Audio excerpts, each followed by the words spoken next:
turn that on. There we go.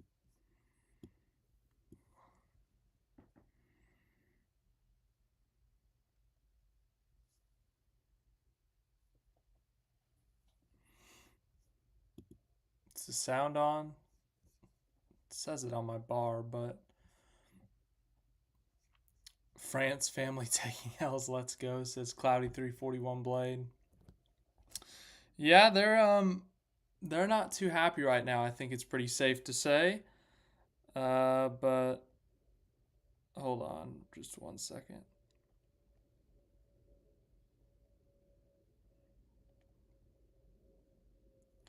But yeah, no, that lawsuit is I mean, obviously, I don't know.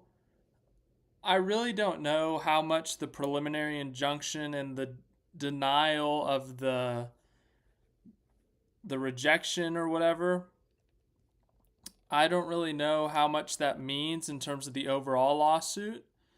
But for 2311 Racing, you've got to feel good. And for Front Row Motorsports, you got to feel good about the rejection of NASCAR, I guess. But yeah, so here's the statement. Claus NZ, hello, welcome. Hope you're doing all right. Merry Christmas to you as well. Yeah, I've got actually a Christmas gift for those of you who are watching. It's a video, it's an old video. Um, I've told you guys this before, but later this week, I'll announce the date tomorrow of when I'm releasing my unused video footage from this season from at the track. The majority of it's going to be Darlington stuff, but there will be some Atlanta stuff in there. I think there's some. Where else did I go this year? Maybe some Talladega stuff, but for the most part, Darlington, just because I didn't post a bunch of.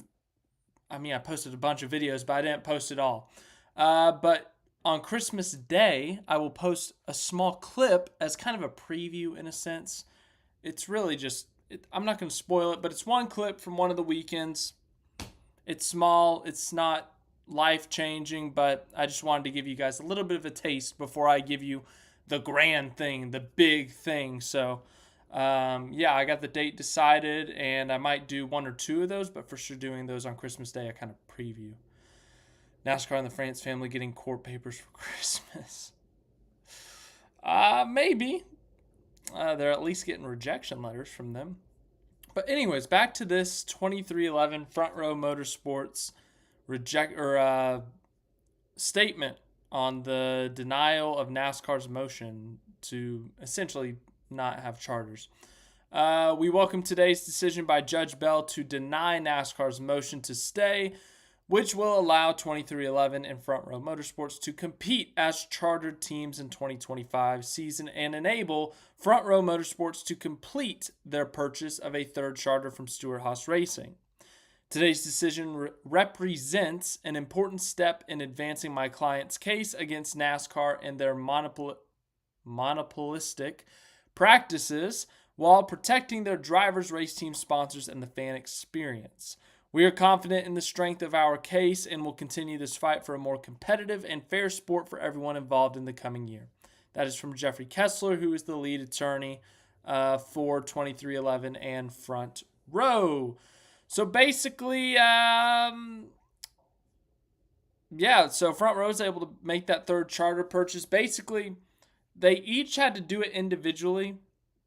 So the reason 2311 is not mentioned is they have to do their own purchasing of the charter, and it's its own separate.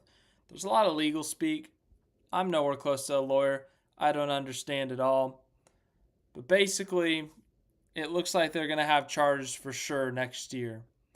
So yeah, that's really good for Front Row, really good for 2311 because those charters are worth a lot of money, the literal charter itself, but then also in terms of prize money, in terms of money that you actually, the income you get as a team, it's a really big deal. So for them to have two wins about this and getting their charters back, to get that preliminary injunction and now have NASCAR's motion or whatever get denied, that's a good thing for the teams. Obviously, it's a bad thing for NASCAR. NASCAR's trying to fight back.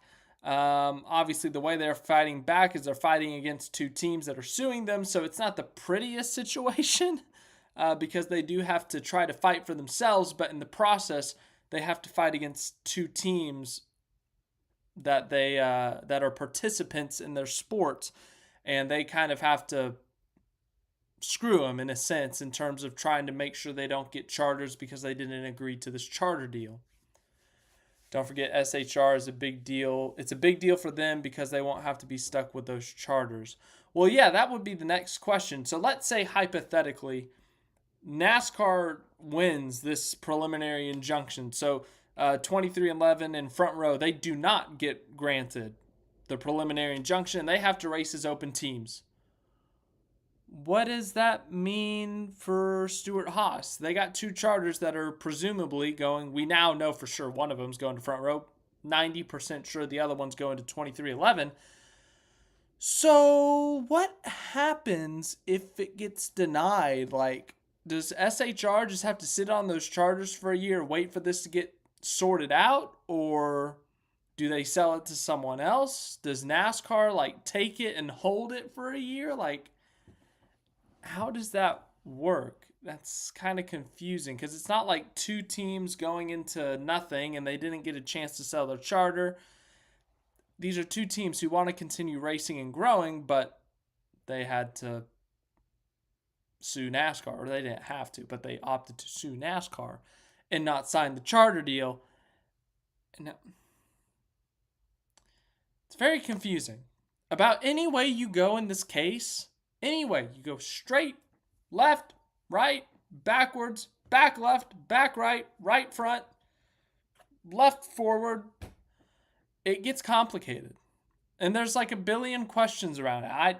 Once again, I don't know anything. If you think I know anything legal wise, yeah, oof. NASCAR wise, I can help you there.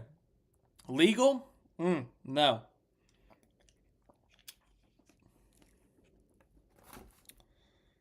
The water bottle's a little weird. It's about to fall over. Anyways, it's closed, so we're good. Hello, David. Welcome to the random off-season live stream. There's no real script or no real direction of this. We kind of just go. There's a couple topics. This was one of them. We've already kind of covered it for what's it been, 5 whole minutes, 10 minutes. Oh, it's actually been 10 minutes. So, that's one of the topics. If anyone else wants to ask questions, I know I put Chandler Smith in that title. We can talk about him a bit. Chandler Smith. Hello, Sean. Welcome to the live stream. But yeah, we can talk about Chandler Smith. Chandler Smith was at Joe Gibbs Racing in the Xfinity Series. Had a really good season. Won a few races. Was in the top 2 or 3 of the points all year long. Unfortunately, he did not get to keep his ride. And as a result, he was a free agent, but it was really late in the year. He didn't really have an opportunity to decide where to go by the time he was informed. And, well, now he was sitting around like, well, what do I do now? Well, he was going to go work in his family business, which is construction, I believe. Thankfully for us, NASCAR fans, unthankfully to the Smith family, Chandler Smith is back in a car. He's going to be in a second FRM truck. Front Row Motorsports has expanded their trucks program, and Chandler Smith is going to be in that truck. Yeah, that's an immediate championship threat right there. One, FRM, very fast in the truck series. Won a truck series championship just a couple of years ago with Zane Smith. But now they got Chandler Smith, another Smith, not any relation, by the way, I don't believe. But Chandler Smith now a very talented driver in a very good truck. He is going to be a for sure threat for that championship, I believe. So Chandler Smith to FRM in the trucks. They're expanding. Could be an exciting opportunity. Could be exciting to see how Chandler Smith, I hate to say rebuilds his career because it's not like he did bad. He was doing pretty darn good for Joe Gibbs Racing Equipment. He was winning races. He was top 3 in the points. It's just the playoff format. Otherwise, he might have won the championship. I can't remember how those Winston Cup points sorted out there at the end. But yeah, that's another topic. Let's go over here. Cover that up. Bam. All right, I didn't cover myself up. That's good. Okay, you can just go to the NASCAR website and, I don't know, browse there until someone asks me about a topic. Then I can ramble on about, I guess. Shining bright. Oh yeah, Fred Lorenzen, NASCAR Hall of Famer, I believe. He died. That was sad. Kyle Larson's 2024 campaign. Yeah, all those wins, leading the points for so long, but didn't even make the Final Four because of our great format. Hey, we just talked about that. Oh yeah, another thing. Tim Brown is like a short track racing guy. Apologies, I'm not great at keeping up with the short track scene. But he's going to race for Rick Ware at the Clash, which, of course, this year will be at Bowman Gray Stadium. So he's going to get an opportunity in the Cup Series. Don't know how he'll do. We'll see how Rick Ware turns up this year. But to go get a seat in the Cup Series, a big deal for him. For Rick Ware Racing to go get a short track guy, big name in the short track ranks. That's a big deal for them. Any more news on our boy SVG and Macca's Daytona event? I mean, everything I know about it is that video I made a couple weeks ago. They're running the 24 hours of Daytona. It might be on this. It might be on here. But it's Zilich. It's SVG.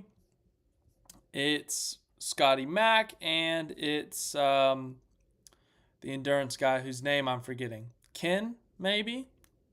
Sorry if I forgot your name. I feel bad for it. But let's see if they put it on this website. Let's go to the news section. Kyle Larson. Okay. No, thank you. Thank you, though. Kyle Larson, 2024 superlative. Oh, we should go through that and make our own superlatives. Cloudy 341, Blades, least favorite driver.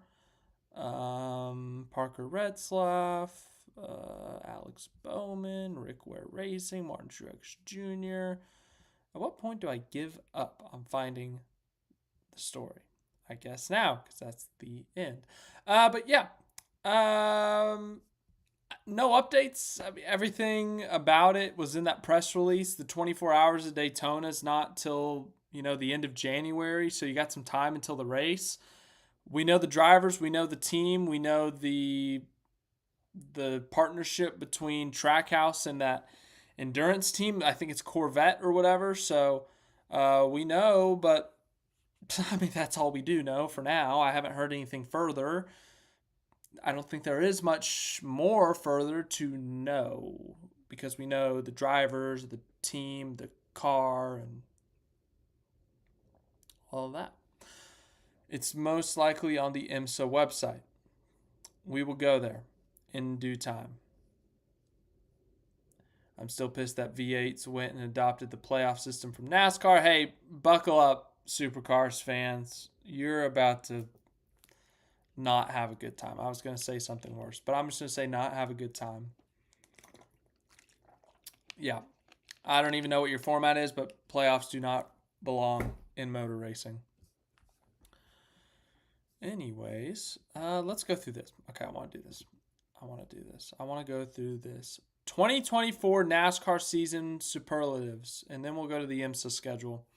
All right, we're going to have some fun in this, and I need some opinions from you, the people, all 12 people of you watching right now, or future viewers or past viewers.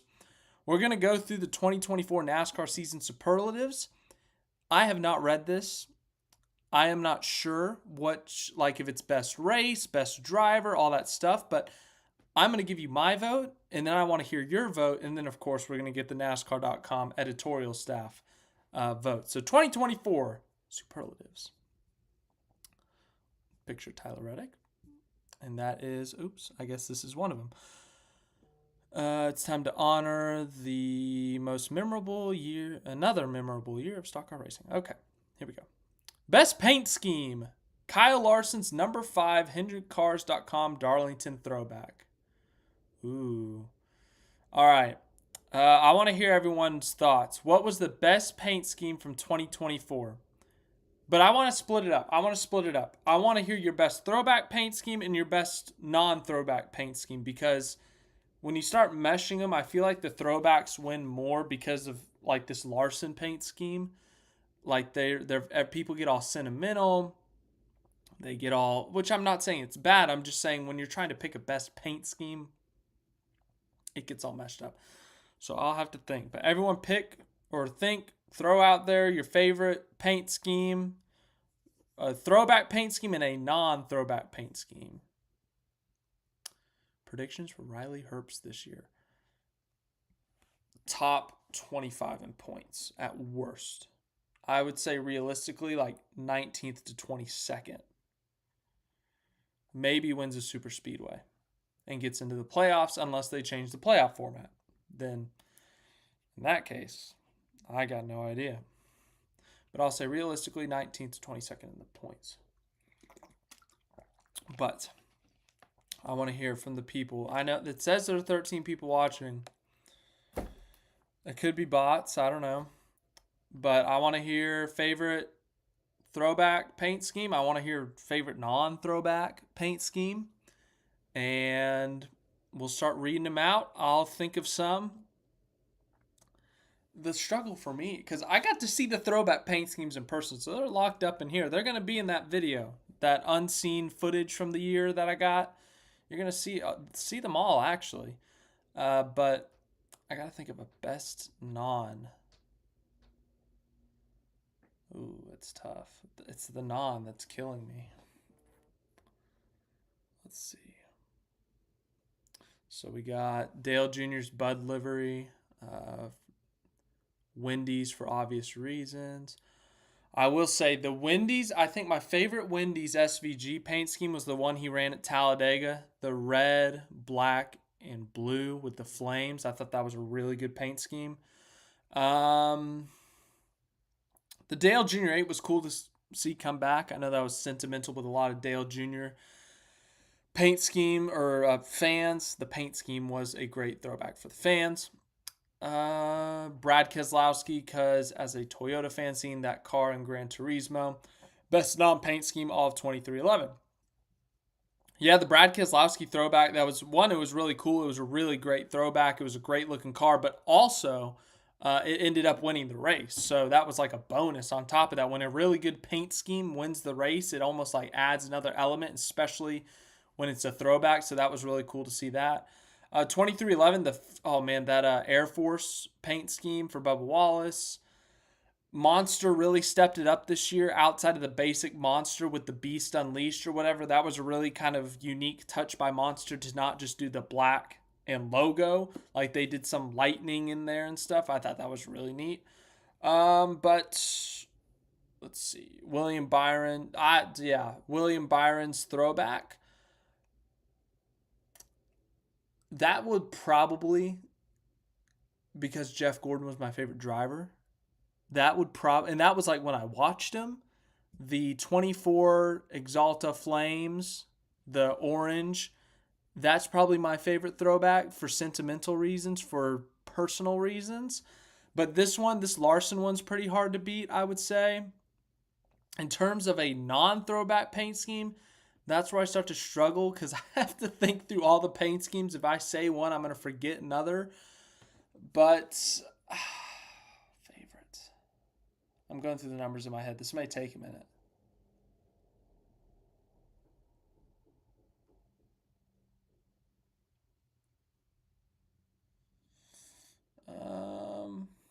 The Hot Wings one in reference to SVG.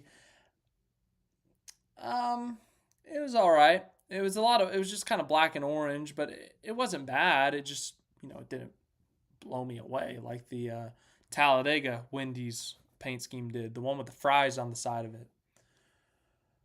All right, I'm struggling to think of a paint scheme here. This is a disaster happening. I tell you what, I got a plan B. I have a plan B. Okay. 2024. You can't see what I'm doing. It's on my second screen here. Cup Series paint. I'm looking. Okay, so my favorite throwback was the William Byron, Jeff Gordon throwback. My favorite non-throwback. Let's see here. Oh yeah, I forgot that Elliott's Hooters car looked good. Oh, the Larson Indy 500 paint scheme or whatever was pretty good. I will say Hamlin's first Mavis scheme was pretty good, but then they started messing with it and it just started to really upset me. Ooh, Chastain's Bush Light was a really good paint scheme. Let's see here. I mean, Mahindra. Oh, I got it. Nope, I got it. Christopher Bell's Mobile One paint scheme. Yeah, no, I just saw it. I remember before the season, I said it's going to be hard to beat that one. Yeah, it was hard. It didn't get beat. That Christopher Bell paint scheme got remembered for all the wrong reasons because of the wall ride, but it was a beautiful paint scheme. Great looking car, great looking paint scheme, everything about it. I have no complaints. I pray they bring it back every single year for the rest of his career. Every time he runs Mobile One, it better be that paint scheme. I love that paint scheme so much. Christopher Bell's Mobile One paint scheme, beautiful. SVG Stanley style one for Marco Sambros. Yeah, that was a good paint scheme too. Obviously, the connection there. I think Monster should just be black in the logo, but it says Brendan. Chase Elliott, Kyle Busch. I forgot about Kyle Busch's M&Ms. Yeah, Ben. Hey, Ben, we agree there. Mobile One, Christopher Bell. I don't know how I forgot about that one, but when I Googled 2024 paint schemes, I saw it. I was like, yeah, I don't need to scroll any further. That's how good that paint scheme was. That's how good it was. All right.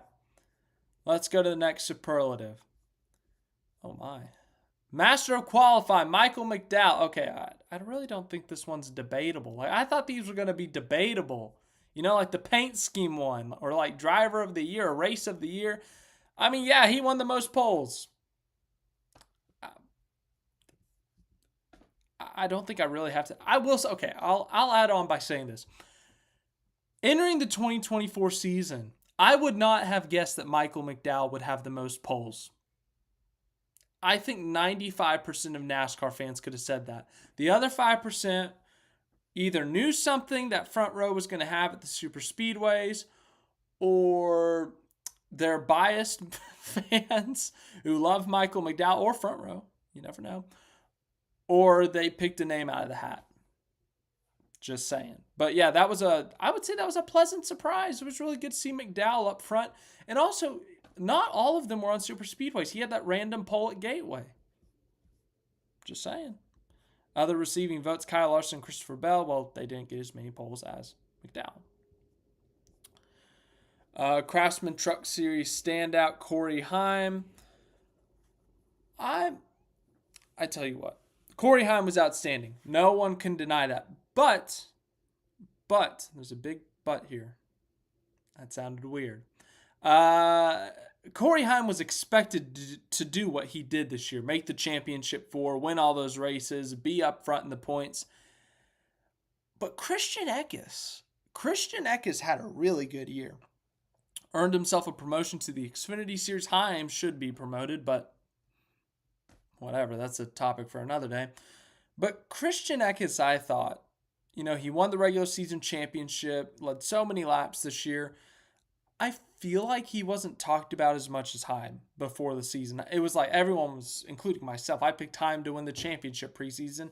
Everyone was Heim, and rightfully so. He had a really good year. But I think Christian Eckes, I would vote Christian Eckes here just because standout, like Heim stood out, but once again, we expected that of him. Eckes took a step above, if you ask me. So, McDowell always up there or thereabouts, except in pile-offs. He's definitely in them. Yeah, I mean, McDowell triggered that huge wreck when leading at the end of Talladega in the spring. But, I mean, he kind of had to win to get into the playoffs. So, I mean, I'm not saying that if you're not going to win, just go wreck everyone. But, he was playing defense a little too aggressively there. Is Eckes the one that Kyle Busch took out in trucks a couple years? Oh, no. No, sir, Brendan. That was 2011, and that was Ron Hornaday. So yeah, Eckes is probably in his low to mid 20s. So he would have been 10 to 15 then. So no, that was not Christian Eckes who got wrecked all those years ago. That was Ron Hornaday who got intentionally wrecked in the trucks at Texas back in 2011. Moving on to the next superlative, I guess is going to be Xfinity. Xfinity Series standout, Austin Hill. Yeah, but it's almost the same story that we had high expectations for Austin Hill this year. We expected him to win a bunch of races. We expected him to be in the fight for the championship, which he was. He made the championship 4, and as I said, he won a bunch of races. He won non-super speedway races, which I thought was the biggest deal. Not to say that he could never win them, but that's what he's known for, I would say. He's won at Vegas, he's won at now Homestead, but he's an elite talent in the Xfinity series on the super speedways.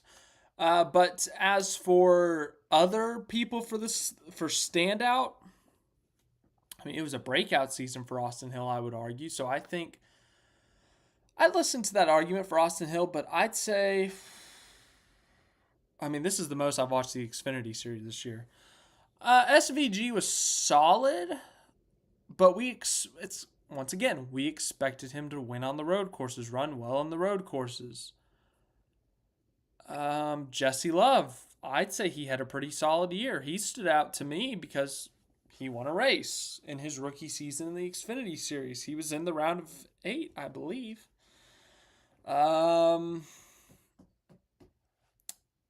The JRM guys disappointed outside of Allgaier. Let's see who else is listed here. Cole Custer, yeah, he had a great year, but he was fresh off a championship. Riley Herbst had a really good year. He won a couple of races, right? Yeah, a couple of races. Sheldon Creed, despite not winning a race, he had a fantastic season, had all those top 5s, all those runner-ups. I'm actually going to agree with him here.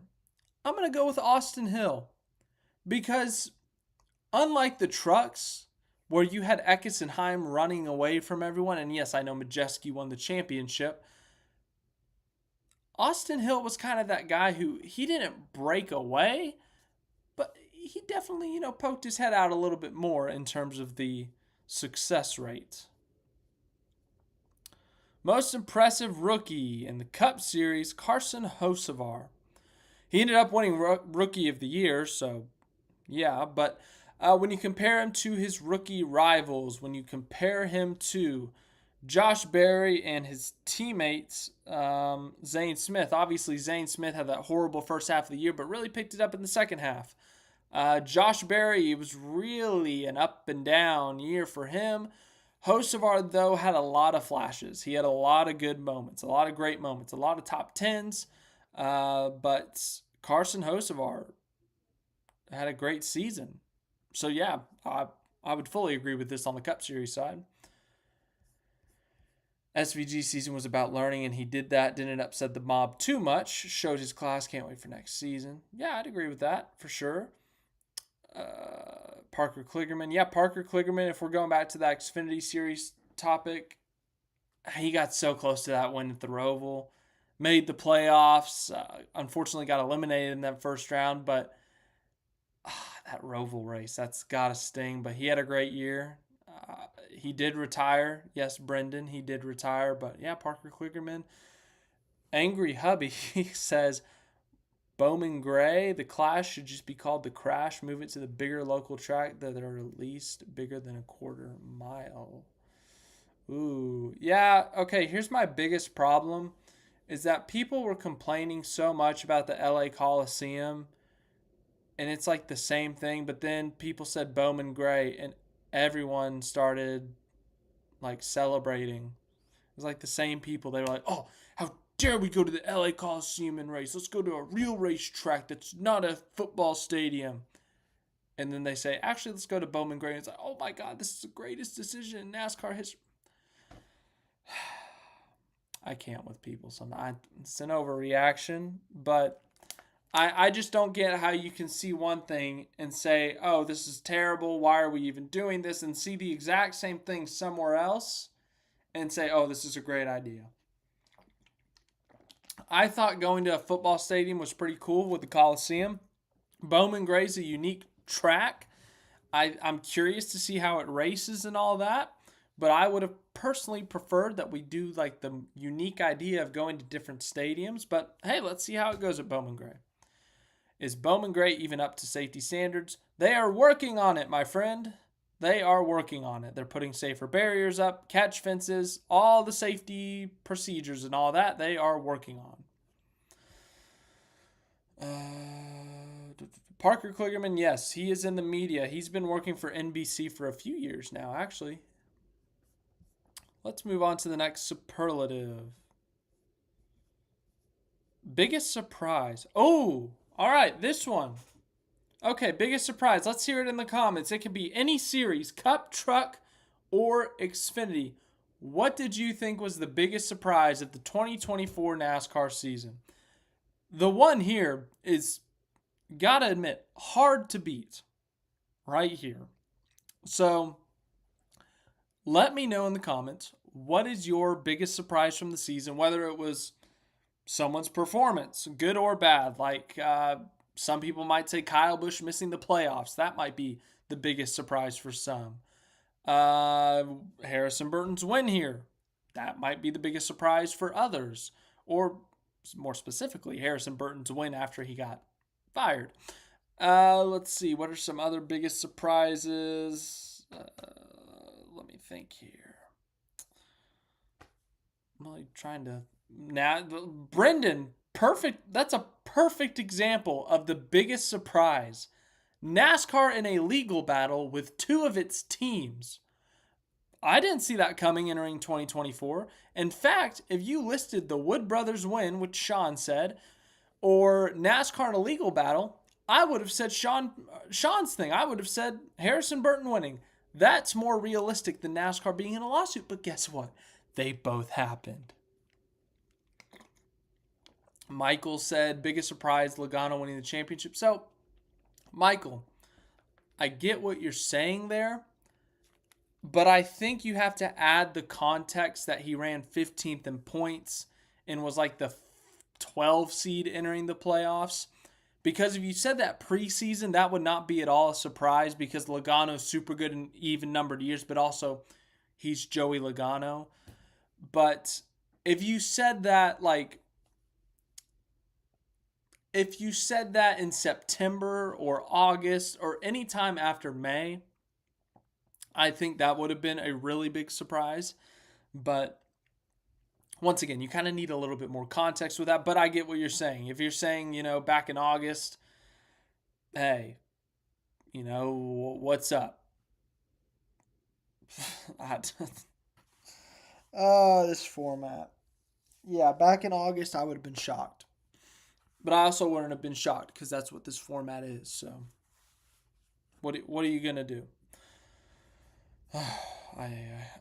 Joey making the playoffs after missing. He didn't miss the playoffs, though.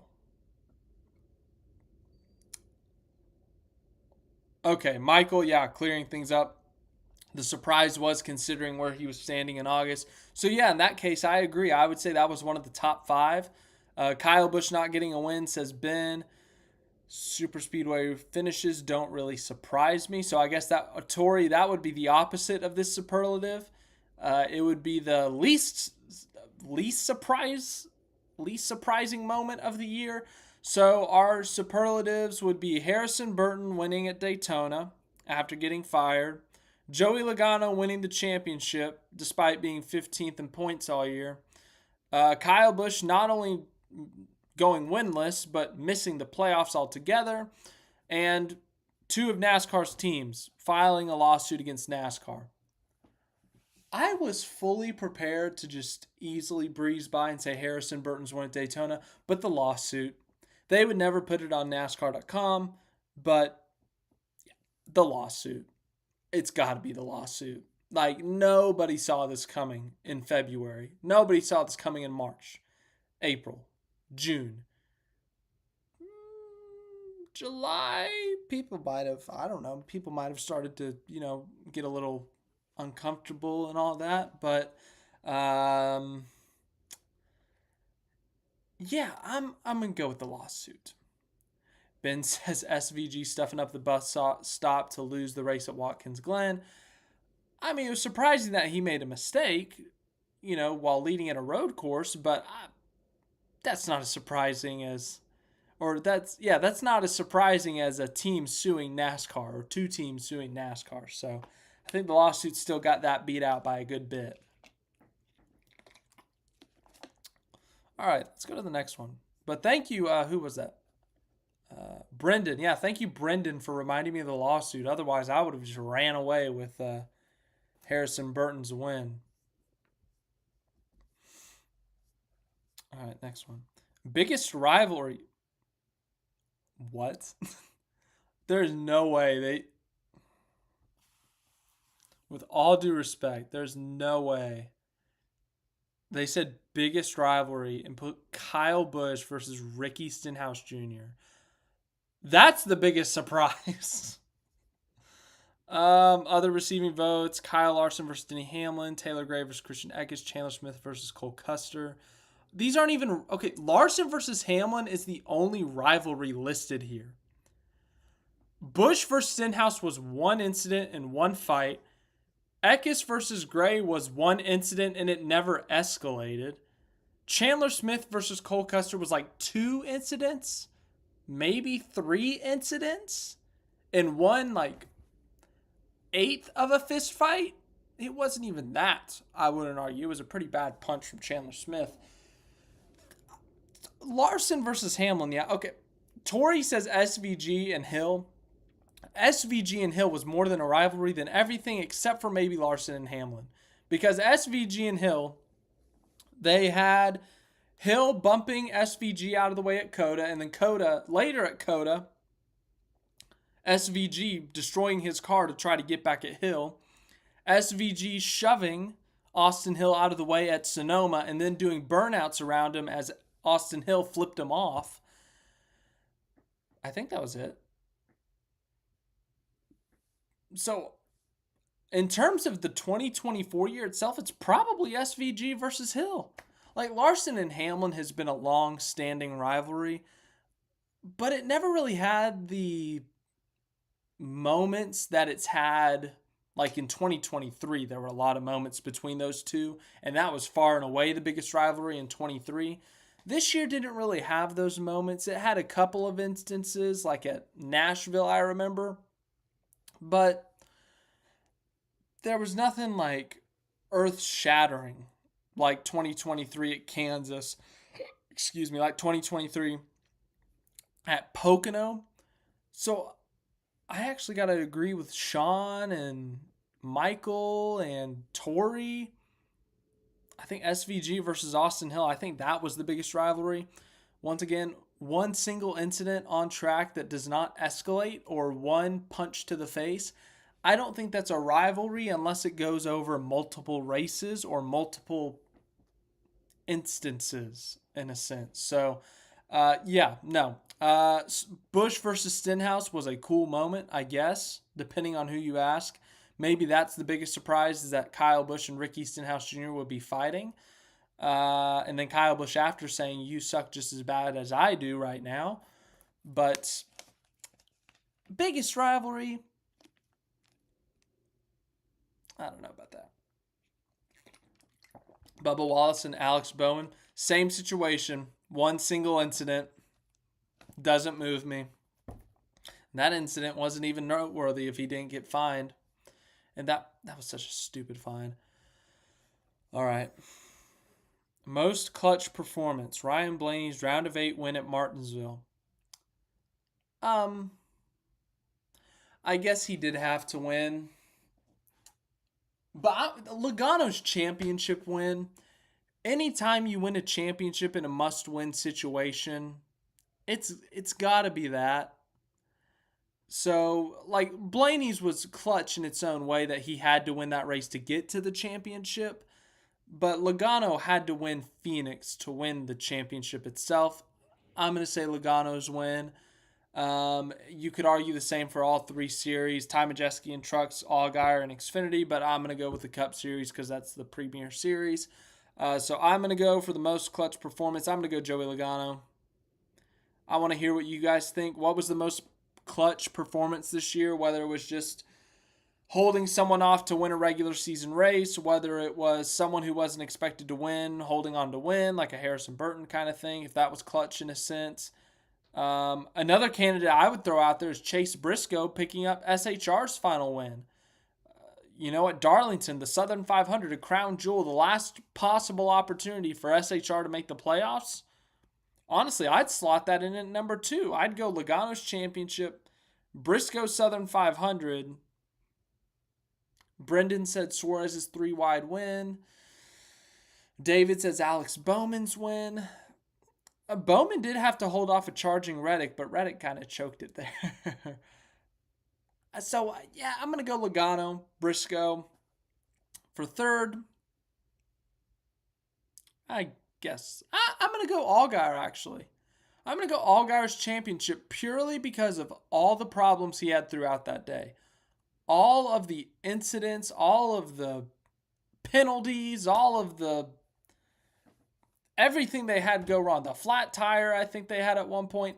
Everything that went wrong in that race, for them to come back and win that championship, that's got to be up there for clutch's performance. So I'm going to go Logano championship, Chase Briscoe winning the Southern 500, get SHR in the playoffs one more time, Allgaier championship third. Yeah, all right. Matt Smith and Tori, they say Allgaier, second half of Phoenix, all but out in the Xfinity. Yeah. You guys get it. You guys know wheel. I think the kids still say that. I don't really know. All right, so we got our most clutch performance superlative out of the way. Oh, my. Non-playoff driver most likely to make it in 2025, Ross Chastain. Ooh, that's actually kind of tough. I would say Chastain or Buescher. Those would be my top 2. Kyle Busch too, but Kyle Busch's thing, that's fully dependent on what RCR does. Like, how much does RCR improve? If RCR doesn't improve, it's not going to be a shock if Kyle Busch misses the playoffs again. But if they do improve, then I'd say he's got a pretty darn good chance of making it in the playoffs. RFK was still pretty good this year. Brad Keselowski won a race. Buescher ended up, winning a race, but it was a little bit too late for the playoffs. But they both had top 12 seasons in the points. But Chastain and Buescher, I'm going to go Buescher just to be different. And he's from Prosper, and that's like 30 minutes from me. Prosper, Texas' own Chris Buescher. That's who I'm going to go with for this. David says Ross Chastain. Brendan says Bubba Wallace. Yeah, Bubba Wallace was right on that bubble too. Sean says SVG. SVG's a rookie next year, so I don't know if he technically is on this list because he was not really in playoff contention in 2024. So I don't think he technically counts for this list, but who am I to judge? I'm going to go with Buescher for this one. Yeah. Buescher. But we got a Chastain, Bubba. Almost said Hamlin from Brendan. Let's see who they have. Bubba Wallace, Chris Buescher, Kyle Busch. Those were the 3 other people we said.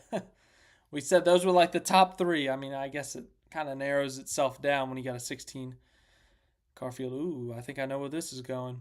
Most exciting moment. Kansas Spring.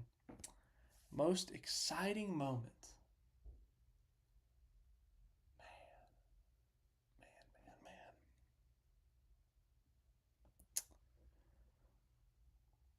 Brendan says SVG will be a surprise if he isn't in the playoffs in 25 with all the road races. Well, or if they change the format, I guess. Man, the most exciting moments. That's tough. there were so many exciting moments this year. We had this photo finish. We had the Atlanta photo finish, the Texas Xfinity photo finish, the Talladega photo finish. We had Chase Briscoe's win at Darlington, which I'm going to continue to bring up. Maybe it's because I was there. Maybe I'm emotionally just biased because that was my first ever crown jewel. We had Tyler Reddick's last lap pass at Homestead. We had, what else did we have? We had Harrison Burton's win at Daytona. Harrison Burton's win at Daytona is up for so many of these. It's like the Oscars. They were up for Best Picture. They were up for like Best Actor and, Best Soundtrack or something. Best Score. Harrison Burton's Daytona win is like the most random one-off that's up for so many of these superlatives on our lists. So David says Atlanta. Brendan says when the pace car hit the barrels in Phoenix. That was pretty funny. I don't think it's the most exciting, but that was a pretty funny. That's got to be up there for most funny. If there's a most funny option, that's top 3 at worst. Most exciting. I'm going to narrow it down to Kansas finish, Atlanta finish, Darlington 2, the Southern 500, and the Texas Xfinity finish, I think, has got to be up there. Richmond, I think, as ugly as it was, as bad as it was, it got people off of their seats. It got people standing up going, oh my God, what just happened? Whether it was a mad excitement, a happy excitement, or a shocked excitement, that moment got people excited in different ways. So I'm going to throw that in there. Brendan says the Suarez 3-wide finish. David also listed the Martinsville Hendrick 40th anniversary. That's exciting if you're Hendrick, but outside of that, it wasn't really that thrilling or anything. For the most exciting, I'm going to go with Kansas. It's kind of boring. It's not boring. It's not boring at all, but I'm going to go Kansas 1, Atlanta 2, Darlington 3, Texas 4. Ooh, those are 2. Matt Smith said he would put the entire first Bristol race with the tire wear. I would throw that in there. I think that's top 10 at worst. Larson versus SVG and Xfinity at Chicago. I'd throw that in the top 10. But those 2, I just don't think they quite beat Kansas, Atlanta, Texas, or what was the other one I listed? The Southern 500, of course. How can I forget? End of Watkins Glen. Sean, yeah, that was another exciting moment. Another last lap pass. Reddick, we already said it, but I'd say that was in the top 10 too. We could expand this thing to a top 15, honestly. This was a thrilling season. I mean, I almost got to get a pen and write all the moments. In fact, got this out while Christmas shopping today. They just handed it to me at the store. Didn't really use it, but there's not really a lot of room to write on this thing. All right. I got an envelope here. I'm going to go 1, Kansas. 2, Atlanta. 3, Darlington. Southern 500 specifically. I'm going to put an S there. 4, I'm going to go Texas Xfinity. 5, I'm going to go... Oof, that's tough. David brings up a good point with... he said Darlington 2024, but the spring Darlington with Reddick and Buescher, that's going to be my 5th. I'm going to go Darlington spring 5th. 6th, I'm going to go Watkins Glen. 7th, I'm going to go Bristol Spring. 8th, I'm going to go Talladega Fall. 9th, I'm going to go... I'll go Bristol. Wait, I already said Bristol.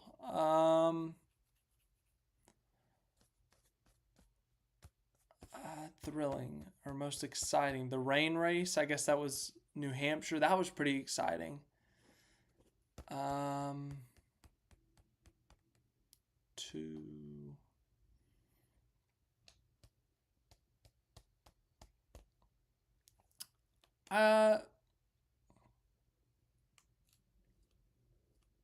Homestead. I'm going to go Homestead 9. I honestly might move that up, but it's too late. And then 10. Let's see what they listed here, actually. Reddick. Okay. Watkins Glen. Yeah. It's so tough. 10. I'm trying to think of Xfinity and trucks. What happened there?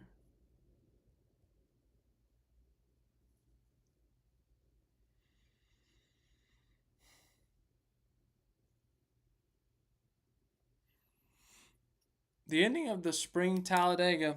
I'm going to go with that. That was a little chaotic. So I'm actually going to adjust my list here. I'm going to go 1 Kansas, 2 Atlanta, 3 the Southern 500, 4 Texas Xfinity, 5 Darlington Spring, 6 Homestead, 7 Watkins Glen, 8 Bristol, 9 Talladega Fall, 10 Talladega Spring in terms of the top 10 most exciting moments. I think Chicago Xfinity just misses out on the top 10 by that much. They probably sit 11th. Next superlative. Let's see what time it is. Nice. Best race, Homestead round of 8 race. That's kind of hard to beat. Let's see here. Kansas Spring, Atlanta Spring, Bristol Spring. That's the top 5 right there. Like, that's not even... I don't think that's even debatable. They kind of nailed this, actually. Yeah. Yeah. I mean, everyone else. What was the best race of this NASCAR season? Any series? Let me know what you think. I agree with them, though. There was never a dull moment in that Homestead race.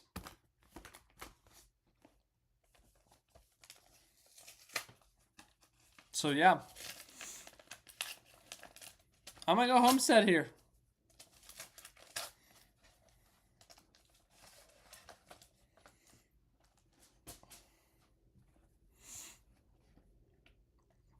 Honorable mention was Iowa. Yeah, Iowa was a pretty solid race, too. It was nothing insane, but it was a really good race. Coda. Coda Cup race wasn't anything exciting. The Xfinity race, when it was Allmendinger versus SVG, it got exciting for a minute. I don't want to say it got dull, but it got spread out for a bit, and then the ending was obviously exciting, so yeah.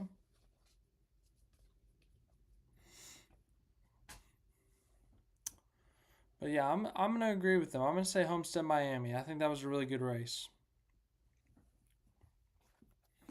Let's see if anything's happened in the NASCAR world. Hopefully not on December 23rd at late night. I mean, it's only 8, but you know.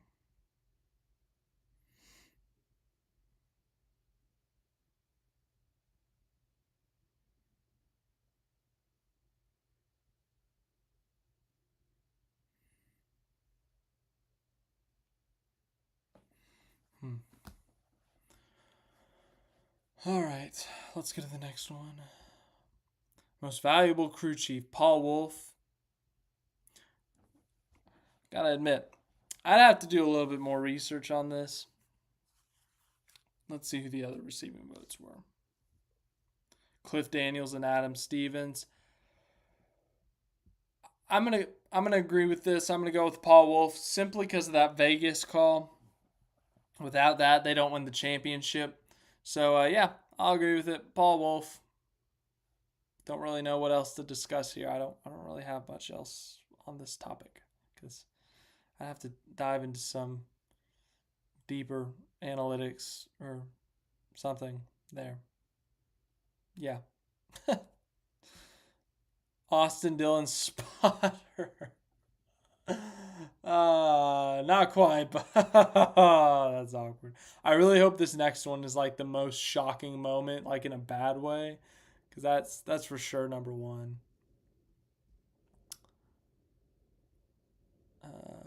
Most valuable driver, Kyle Larson in the Cup Series. Yeah, um,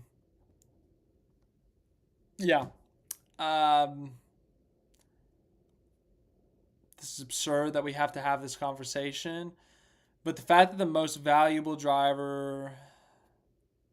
Well, actually, I take that back because there are instances where, like, the most valuable driver, like, it's a guy in a midfield car who drags it to, like, a top 5 points finish, like, in a normal format. That can be the most valuable driver. But in this specific instance, Larson wins the most valuable driver, but he didn't even finish top 4 in the points because the system. Yay.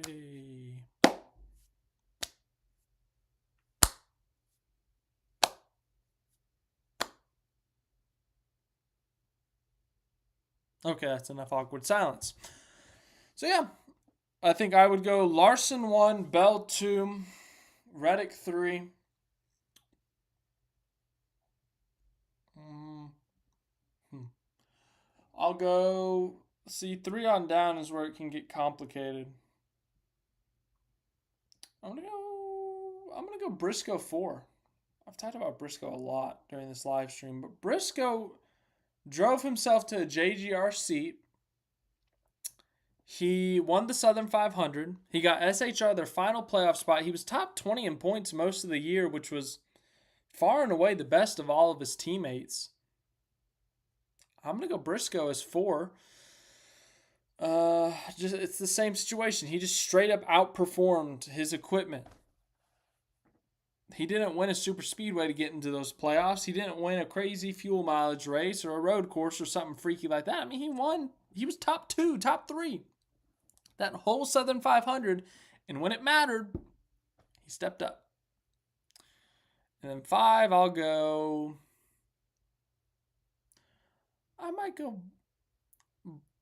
David's is Chase Elliott. Sean's is Allgaier.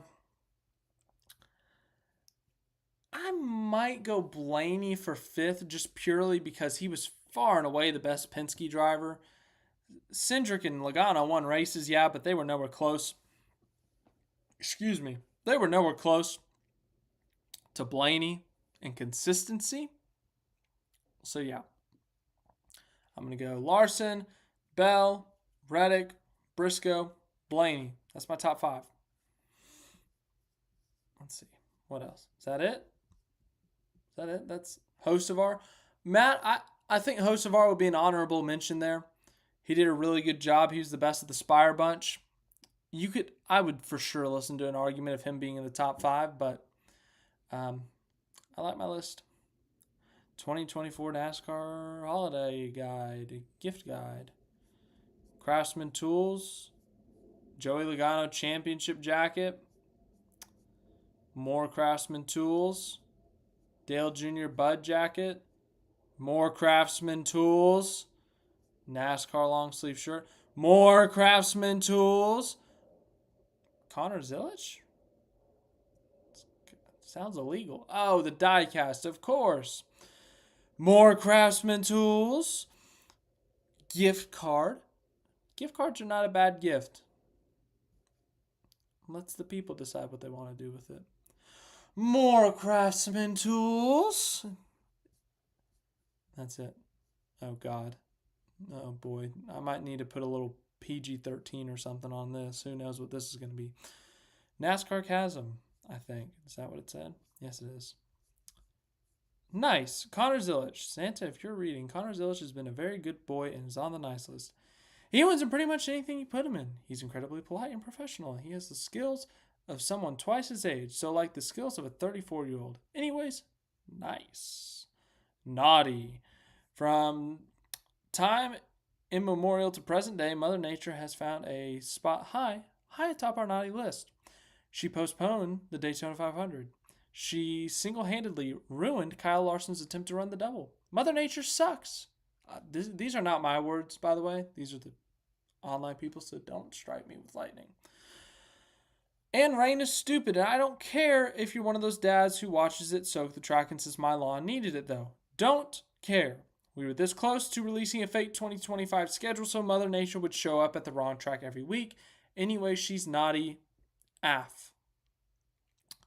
I'm scared to speak poorly of Mother Nature because I'm going outside tomorrow and there's supposed to be storms and I'd rather not get struck by lightning. Nice. Race used sheet metal in a premium souvenir in the world of motorsports. That's why it was so kind for Joey Gase to give this TV panel to Dawson Cram for free. An act of kindness during the season of giving. I'm having fun reading this off. I don't know why. Naughty. We are upset that our dear friend Martin Truex Jr. announced his retirement from full-time racing midway through the season. That deprived us of a fun, season-long farewell tour where we could have given him lavish gifts a la Jeff Gordon or Dale Earnhardt Jr. You know how much Martin loves being in the spotlight, so we're surprised he waited. You could have had ponies, Martin. For depriving us of this, he is a not... I can't... No. Not that he cares. He's off fishing somewhere. Mother Nature be like, not one race in 2025. I am going to race this next year, and if Mother Nature decides to ruin it for me, I'm going to be mad. It made me stay up till almost 1 a.m. because of a truck series race at Darlington in the spring. I'm still mad about the lack of sleep I got there. I ended up being okay. It's fine. Nice. As in Kyle Larson. He's made the nice list because he was about to become part of the closest finish in NASCAR Cup Series history. He was considerate enough to say, "Hey, Chris Buescher, I'm going to make you part of history also." This was very thoughtful. And we're sure Chris appreciates it every time he watches a replay of it. He probably says, "Thanks, Kyle," and not sarcastically whatsoever.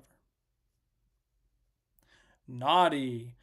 We have to place Ricky Stenhouse Jr. on the naughty list for turning into Ricky Roundhouse Jr. during the All-Star race at North Wilkesboro. Sorry. He didn't win the $1 million. However, he did eclipse that number of views of this incident on YouTube by midnight. What I would give for those views. Oh, that wasn't on there. Oops. But if anyone wants to go watch like one of my videos a million times, go for it. I will not protest. Nice. Alex Bowman is well liked. In fact, we hear 2024 NASCAR Cup Series champion Joey Logano has sent a Christmas card and several gifts to the Bowman household. Oh, I forgot about this. For that reason, and we don't know the specifics why, but he's on the nice list. I completely forgot that Bowman got disqualified to get Logano into the round of 8. Can we add that to the most surprising moments list? Alex Bowman getting disqualified won Joey Logano his championship. Oh. Naughty. Lane Riggs' shoulder is most definitely on the naughty list. Damn thing can't let Lane celebrate his first career Craftsman Truck Series win without deciding to pop like when you open a tube of dinner rolls. You have a socket. Stay there. That was kind of funny. Yeah. I mean, he's fine, thankfully, but he was like doing this, and then all of a sudden it pops out, and he's like down grabbing his shoulder, and he's like, "No, we're still good, guys. We won." Yeah, that was funny. Nice. Tyler Reddick has been very, very good all year, Santa. He's so nice. He had a little kerfuffle with Chris Buescher at Darlington, but went and apologized immediately after. He did a... I don't know if I can do this, but we're going to try.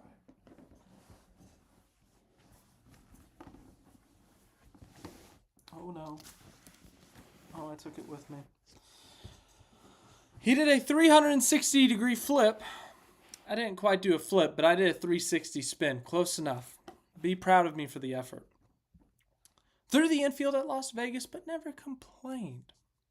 He won the regular season championship while battling with a certain illness. We won't go into detail, but it's the kind where you'd be like, okay, no way that little norovirus carrying ankle biter is going to sit on my lap.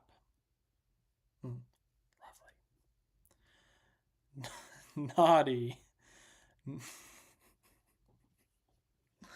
Naughty Christopher Bell.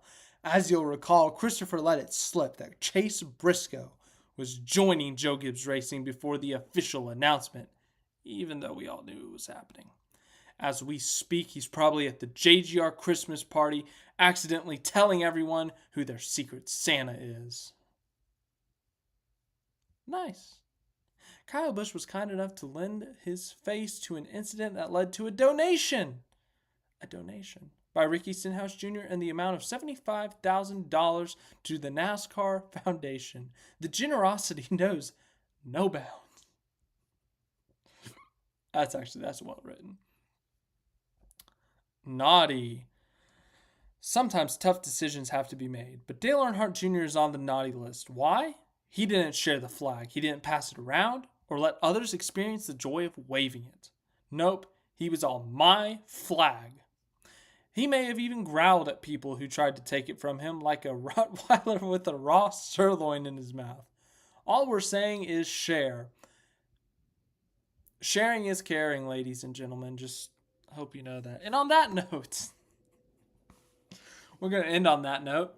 Sharing is caring. It's that time of year where you share and you care and you spend time with your family. Enjoy the time with your family. Once again, tomorrow I will be announcing when I'm going to do the full video of my unused season-long stuff. I'll be putting out a couple little clips here and there to kind of, I don't know if preview is the right word, but to kind of get you excited for it maybe. Once again, I don't know if that's the right thing to say, but at some point I will have all the unused footage I used, most of it from Darlington, some from Atlanta, some from wherever it may be, the races I went to this year, and you will get to see all those clips and have some fun. So thanks again for watching. Hope you enjoyed, and I will see you guys in the next one. Thanks for showing up to the stream.